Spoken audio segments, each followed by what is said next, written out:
오늘의 말씀은 전도서 3장 16절에서 22절까지의 말씀입니다.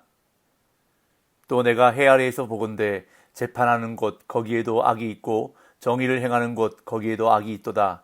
내가 내 마음속으로 이르기를 의인과 악인을 하나님이 심판하시리니 이는 모든 소망하는 일과 모든 행사에 때가 있음이라 하였으며, 내가 내 마음속으로 이르기를 인생들의 일에 대하여 하나님이 그들을 시험하시리니 그들이 자기가 짐승과 다름이 없는 줄을 깨닫게 하려 하심이라 하였노라. 인생이 당하는 일을 짐승도 당하나니 그들이 당하는 일이 일반이라. 다 동일한 호흡이 있어서 짐승이 죽음같이 사람도 죽으니 사람이 짐승보다 뛰어남이 없음은 모든 것이 헛됨이로다.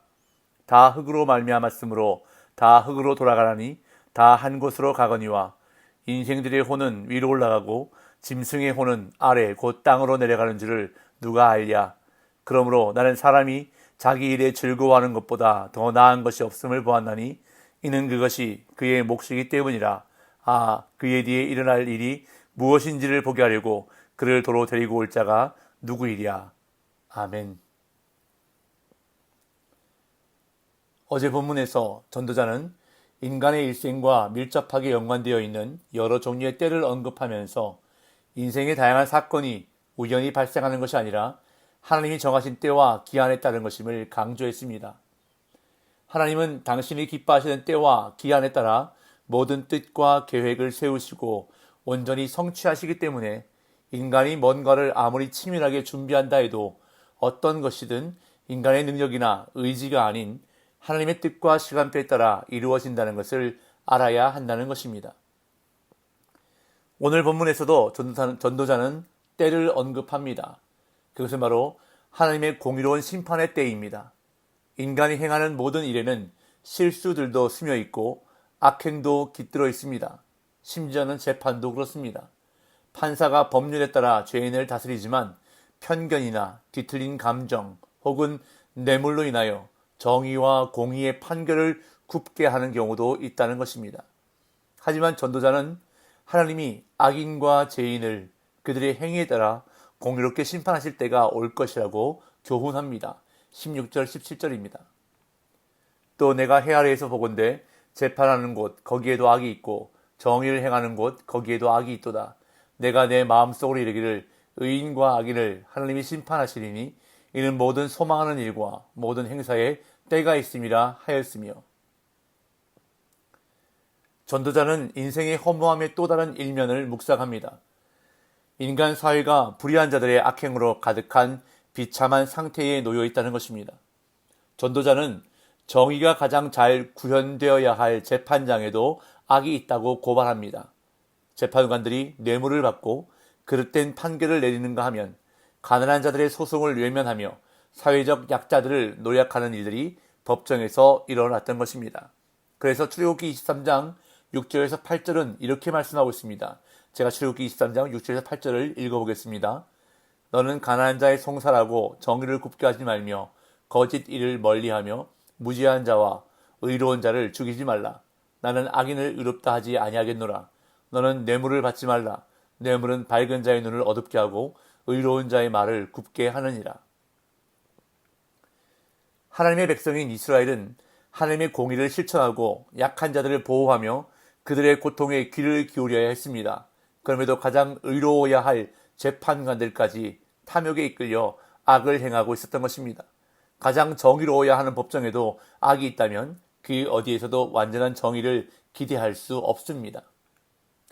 그렇기 때문에 하나님의 심판의 때를 고대하게 되는 것입니다. 전도자는 하나님께서 의인과 악인을 심판하실 것이라고 말합니다. 왜냐하면 이는 모든 소망하는 일과 모든 행사에 때가 있기 때문입니다. 시온 성경은 이 부분을 이렇게 번역합니다. 왜냐하면 모든 일과 모든 활동에 때가 있기 때문이다. 어제 본문에서 하나님이 정하신 때와 기한을 강조했던 전도자는 다시 한번 하나님의 때를 언급합니다. 해 아래에서 진행되는 인간의 허술한 재판에는 오류와 악이 깃들 수 있지만 온전하신 하나님이 의인과 악인을 그들의 행위에 따라 정의롭게 심판하실 때가 분명히 올 것임을 밝히고 있는 것입니다.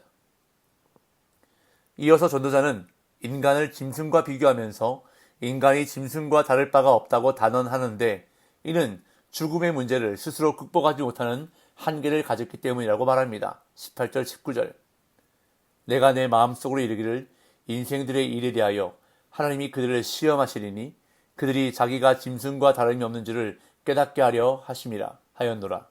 인생이 당하는 일을 짐승도 당하나니 그들이 당하는 일이 일반이라. 다 동일한 호흡이 있어서 짐승이 죽음같이 사람도 죽으니 사람이 짐승보다 뛰어남이 없으면 모든 것이 헛됨이로다. 전도자는 하나님이 인간들을 시험하시는데 이 시험은 인간과 짐승 사이에 별다른 차이가 없음을 일깨우려는 것이라고 말합니다. 물론 인간과 짐승 사이에는 수많은 차이가 존재합니다. 짐승은 불을 사용하지 못하고 도구를 창의적으로 이용하지 못하며 활자 언어도 활용하지 못합니다. 육지 동물의 대부분은 털로 덮여 있지만 사람은 옷을 만들어 입습니다. 이 외에도 인간과 짐승 사이에는 엄청난 차이들이 존재합니다. 또한 인간과 짐승을 구별하는 성경 전체의 맥락을 고려하면 전도자의 이 발언은 이상하게 들립니다. 하지만 전도자는 사람과 짐승을 극단적으로 단순화하여 비교합니다. 즉 인간과 짐승은 모두 호흡하며 살아간다는 측면과 죽음이 불가피하다는 측면에서 서로 다르지 않다는 것입니다. 전도자는 사람과 짐승이 동일하게 흙으로 만들어졌기에 동일하게 흙으로 돌아간다고 말합니다. 20절 21절. 다 흙으로 말미암았으므로 다 흙으로 돌아가나니 다 한 곳으로 가거니와 인생들의 혼은 위로 올라가고 짐승의 혼은 아래 곧 땅으로 내려가는 줄을 누가 알랴. 앞에서 언급했던 것처럼 인간이나 짐승이나 호흡하며 살다가 동일하게 죽기 때문에 사람이 짐승보다 뛰어나다고 할 수는 없습니다. 또한 인간이 짐승과 다를 바가 없는 이유는 죽으면 모두 썩어 흙으로 돌아가고 만다는 것입니다. 그러나 인간의 혼은 위로 올라가고 짐승의 혼은 아래 곧 땅으로 내려간다고 전도자는 말합니다. 이는 인간이 하나님의 형상으로 창조되어 영혼을 소유했기 때문입니다. 사람은 짐승과 달리 영적인 존재로 만들어졌기 때문입니다. 그렇기 때문에 이를 달리 말하면 사람은 짐승과는 달리 영적인 존재로 하나님과 온전한 관계를 이루어야 한다는 것을 암시합니다. 인간이 진정한 가치를 얻으려면 창조주 하나님과 교제하며 그분의 거룩한 성품을 닮아가야 하는 것입니다.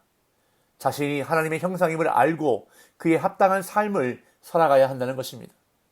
그렇지 않으면 본능을 따라 먹고 마시고 싸우는 육체적 노예가 되어 짐승과 다를 바가 없을 것입니다.